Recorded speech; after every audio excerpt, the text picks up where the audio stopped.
Uniform civil code को लागू करने में जो समस्याएं धर्म समूहों के सामने आएंगी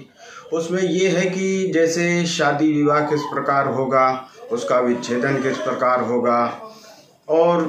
लड़कियों की या लोगों के समूहों में अलग अलग विवाह की प्रथाएं हैं, अलग अलग धार्मिक, उसमें ईसाइयों का अलग है, पंजाबियों का अलग है, सिखों का अलग है, मुसलमानों का अलग है।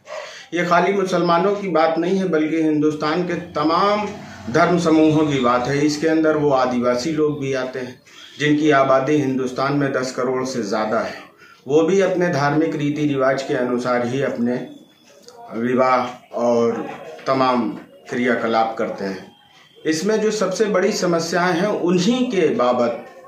भारत सरकार से, प्रधानमंत्री जी से ये गुजारिश करी गई है कि वो तमाम धार्मिक समूहों के उलमाओं को लेके, धर्म गुरुओं को लेके अपने ड्राफ्ट के साथ बातचीत करें और उसके बाद इसको लागू करें। इस पे किसी को कोई आपत्ति नहीं है, लेकिन जब ड्राफ्ट में जो कमियां होंगी उनको दूर करने के बाद इसको लागू किया जाएगा तो उसे लागू करना कहा जाएगा, ना कि थोपना कहा जाएगा। जिस तरह बाबा साहब ने कहा था संविधान सभा में कि इसको जो है लोगों के धर्म समूहों के ऊपर छोड़ देना चाहिए, और अगर इसे कोई सरकार लागू करना चाहती है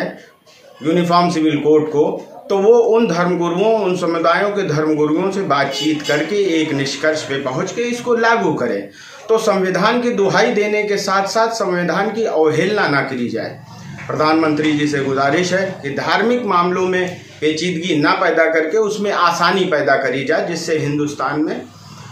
सभी लोगों की भावनाओं का सम्मान रखा जाए। यूनिफॉर्म सिविल कोड को लागू करने के संबंध में प्रधानमंत्री जी को एक चिट्ठी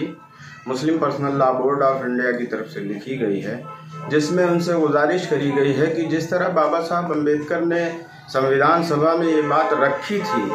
कि इस मसले को धार्मिक समुदायों के ऊपर छोड़ दिया जाए, उनके धर्मगुरुओं से राय लेने के बाद ही राज्य की सरकारें इसको लागू करें,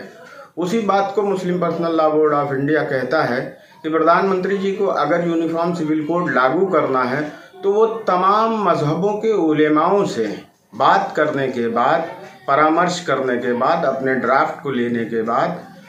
उस पे जो भी निष्कर्ष निकले उसके बाद इसको लागू करें। यही मांग